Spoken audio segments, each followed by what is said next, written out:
Ben çocukluğum camilerde geçti, gençliğim camilerde geçti. Daha sonra burada hocalık da yaptım. Bu havanın nasıl güzel olduğunun tadına vardım. Kızımın da bu tadı almasını, bu havayı solumasını, bu hamurla yoğrulmasını istedim. Ben de öğretmenim. Çocukların hamurlarına elbet şekil veriyoruz ama 4-6 yaşın öğretmenlerinin şekil vermesi bir başka. Çok daha güzel etkiler gördük. Çocuklarda çok güzel dönüşler aldık. Nimete saygısı, varlığa güzel bakması, insanlara güzel bakması, hayvanları sevmesi, her şeye çok güzel etkisi oldu. Allah razı olsun. Manevi duyguları çok yüksek. Aile hayatımda, dış ortamda çok saygılı ve özgüvenli bir çocuk oldu. Hiç konuşmazdı. Karşıya empati yapmayı öğrendi. Bahri hocamızdan da iyi ki bu kursu ön ayak oldukları için çok teşekkür ederim. Dini ilmi, duası, yemek duası, uyku duası hepsini öğrendi ve biz öğretemedik gerçekten ama onlardan öğrendi. İlk önce söylemek istediğim sınıf yetersizliğimiz çok var. 13-14 kişilik sınıflar. Ama eğitimleri çok güzel. Çok sade ve çok naif. Çok dini çok aşılıyorlar. Öte yandan fenli ilmi de veriyorlar. Matematik olsun. Yani herkes zannediyor ki tek ilim. Tek ilim değil, hepsi var. Dostluk, kardeşlik, empati, komşuya saygı, arkadaşa saygı.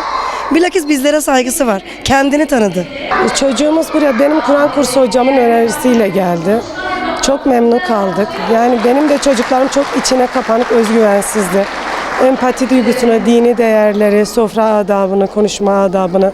Yani biz söylediğimiz zaman daha farklı oluyordu. Arkadaşlarıyla, öğretmeninden, hocasından öğrendiği zaman çok daha farklı oluyor. Yani akranlarıyla bir arada olup öğrenme çok farklı. Çok memnunuz, teşekkür ediyoruz. Devamını da bekliyoruz. Daha güzel, farklı aktiviteler de bekliyoruz.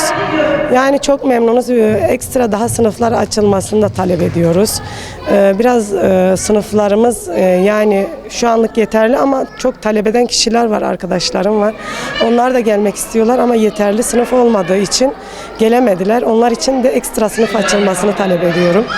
Teşekkür ediyorum. Kursla alakalı çocuğumu gönderdiğime pişman değilim. Her konuda hani ikimiz birlikte geliştik yani, daha doğrusu eksik olan yanlarımızı tamamladık.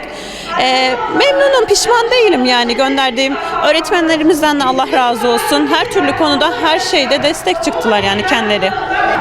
Çocuklar her türlü konudan, dini açıdan olsun, hem normal ahlaki olsun, her türlü aşamada yani hani çok güzel ilerleme kat etti. Yetersiz bence. Daha çoğalmalı yani, hani daha fazla çocukların bu konu hakkında bilgi almaları lazım.